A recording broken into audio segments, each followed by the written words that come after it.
Hello everyone, Ram Ram आप सभी को।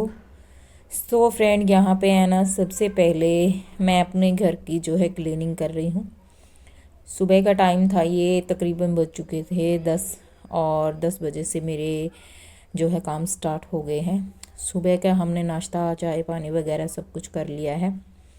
और सर्दी में देखो वैसे है ना, सफाई करना बहुत ज़्यादा मुश्किल हो जाता है, पर ये है कि अगर थोड़े थोड़े करती रहो तो हमें पता भी नहीं चलता। और ख़ासकर अगर सर्दी में है ना, कुछ और ना करो या ना करो, लेकिन जाले वगैरह जो है वो ज़रूर से ज़रूर हमें साफ़ करने चाहिए।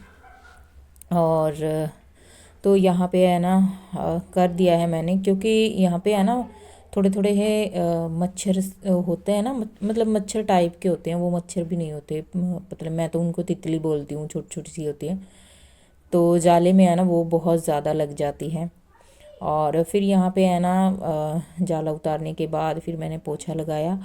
और आजकल तो आप लोगों को पता ही है कि मौसम का क्या हाल हो रखा है, मतलब कि बड़ों के बच्चों के बूढ़ों के मतलब निकलना बहुत ज़्यादा मुश्किल हो गया है बाहर। और यहाँ तो झज्जर में 4-5 दिन से अभी है ना, सूरज का नामो निशान तक नहीं है।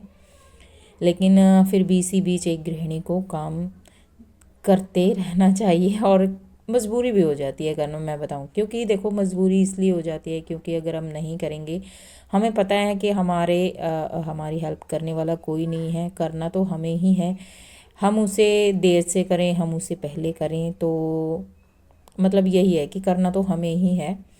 और तो यहाँ पे है ना, देखिए गाइस, ऊपर है ना बहुत ज़्यादा कोहरा भी हो रखा था। मैंने झाड़ू भी लगाया, पोछा भी लगाया, क्लीनिंग भी की मैंने, और फिर अपना सिर वॉश भी किया। और धूप, मतलब ये था कि धूप नहीं निकली थी, पर ये था कि थोड़ा सा है ना गरम गरम सा मौसम हो रखा था, इस तरह का कुछ। तो देखिए गाइस, यहाँ पे है ना मेरा होम बिल्कुल अच्छे से क्लीन हो गया है। और आप लोगों से रिक्वेस्ट है कि मेरे चैनल पर पहली बार देखते हो ना, तो प्लीज़ सब्सक्राइब ज़रूर कर लिया करो, और वीडियो को लाइक कर दिया करो। लाइक करने के कोई पैसे नहीं लगते हैं। और मेरे मन में है ना कई बार एक मतलब क्वेश्चन तो नहीं, बस ये आता है कि थोड़ा चुटकुला सा टाइप का हो जाता है कि है ना, कुछ लोग मतलब लाइक करते टाइम इतनी कंजूसी करते हैं कि जैसे उनका राशन कार्ड ही कट जाएगा अंगूठा लगाते टाइम क्योंकि लाइक पे हम अंगूठा ही लगाते हैं। तो मतलब लोगों के मन में ये डर रहता है कि कहीं उनका राशन कार्ड ना कट जाए, इस तरह से हिचकिचाते हैं। तो गाइज़, प्लीज़ लाइक कर दिया करो। तो यहाँ पे अच्छे से मैंने जो है अपने घर को अच्छा कर लिया है। और तो गाइस, हमारा काम कंप्लीट हो गया है, नहा लिया है, सिर धो लिया है। और अभी मैं बनाऊंगी अपने लिए कॉफ़ी, क्योंकि बहुत ठंडा हो रखा है, और सिर धोती हूँ ना तो और ज़्यादा ठंड लगती है। तो कॉफ़ी बनाऊंगी, फिर मैं उसके बाद छत पे जाऊंगी अपने बाल सुखाने के लिए। ठीक है। तो गाइज़, यहाँ पे है ना, मैंने पोछा लगाया था, तो सारा जो है किचन का सामान नीचे का है, मैंने ऊपर रख दिया था, और अच्छे से मैंने पोछा लगाया था। और तो यहाँ पे बस मैं वही सामान रख रही हूँ। और मैं आप लोगों को कह रही थी कि ठंडा बहुत हो रखा है। तो उससे अगले दिन क्या हुआ गाइज़, लाइट चली गई। और कपड़े तो मैंने वैसे धो रखे थे, लेकिन है ना, हाथ से मैंने वॉश किए थे, थोड़े से ही थे। और लाइट चली गई, तो लाइट ने है ना कम से कम 2 घंटे लगा दिया आने में। और मैंने 1 घंटा इंतज़ार किया, 1 से 1.5 घंटा। और फिर मैंने सोचा कि नहीं यार, इतना तो मतलब कपड़े में ये होता है कि सारा सर्फ है ना उसी में ही चला जाएगा। तो मैं मतलब मैंने है ना टंकी वाले पानी में, आप सोच सकते हो कि कितना ज़्यादा ठंडा होता है गाइस, बहुत भयंकर था। उसमें मैंने कपड़े जो है खंगाल लिए, साफ़ कर लिए।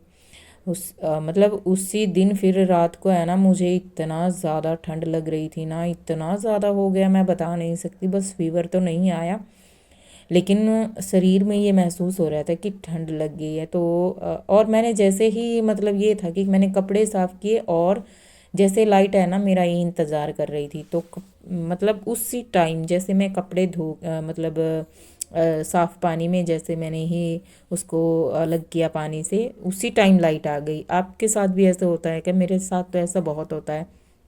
बस ये था कि लाइट आने के बाद मैंने मशीन में सुखा लिए थे। तो ये तो मैंने कई दिन पहले धोए थे, क्योंकि धूप तो नामो निशान नहीं है धूप का। तो 2-3 दिन से मैं इनको लगातार धूप लगवा रही हूँ। और जब तक ये नहीं होता है ना कि गरम गरम सा महसूस ना हो कपड़ों में, मैं अलमारी में नहीं रखती हूँ, मुझे अच्छा नहीं लगता। बस ये रहता है कि कहीं है ना इनमें स्मेल वगैरह ना हो जाए। तो यहाँ पे गाइस मैंने सारे कपड़े जो है बच्चों के रख दिए। और अब मैं यहाँ पे बनाऊँगी बाजरे की रोटी। तो ये सीज़न की पहली हमारी रोटी है बाजरे की, क्योंकि देखो नवंबर से ठंड स्टार्ट हो जाती है हल्की फुल्की, और अभी जनवरी चल चुकी है। तो अभी जनवरी से मतलब हम लोगों ने स्टार्ट की है पहली बार। काफ़ी अच्छा लगा, अनाज इस तरह से खाते हैं हम बदल बदल के, तो अच्छा भी लगता है। और अब की बार हम मक्की का भी नहीं लेके आए, बस मतलब ये था कि टाइम सा ही नहीं बैठ रहा था। और तो फाइनली जाके अब हो गया है। और बाजरे की खिचड़ी भी हम लोगों ने खूब इंजॉय की, मेरी बहन ने भेजी थी और हमने खाई, अच्छी लगी। और थैंक यू बोलना चाहूँगी मैं मेरी बड़ी बहन को। और तो यहाँ पे है ना गाजर का हलवा फिर मैंने शाम को बनाया था। और गाजर के हलवे की जल्दी से बनाने की एक ट्रिक मैं आप लोगों के साथ शेयर कर रही हूँ।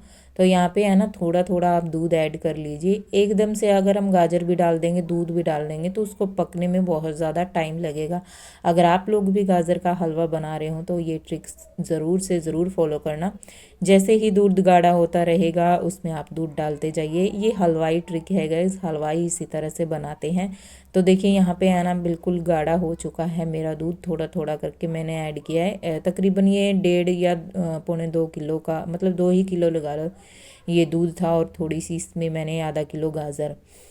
तो बहुत ज़्यादा टेस्टी बना था। और इसको है ना मैं बताऊँ मतलब आधा या पौना घंटा लग गया था दूध दूध को, और आधा घंटा इसमें लग गया था। तो देखो इतना टाइम तो वैसे भी लगता ही है, लेकिन उसमें ज़्यादा टाइम लगता है जब हम दूध और गाजर को एक साथ डाल देते हैं। तो देखिए इस तरह से हम मिला देंगे। और फिर इसमें मैंने चीनी की जगह मैंने शक्कर ऐड की थी गाइस, क्योंकि मुझे शक्कर बहुत ज़्यादा पसंद है। और तो यहाँ पे है ना देखिए इस तरह से बस अभी बन जाएगा। और हलवा हमारा बनकर हो चुका है रेडी। तो गर्मा गर्म एंजॉय कीजिए। चैनल पर पहली बार है तो लाइक कर देना। मेरी वीडियो अगर अच्छी लगे तो लाइक करके ज़रूर जाया करो friend. Thank you so much जिन्होंने लास्ट तक मेरी वीडियो को देखा है। तो मिलते हैं आपको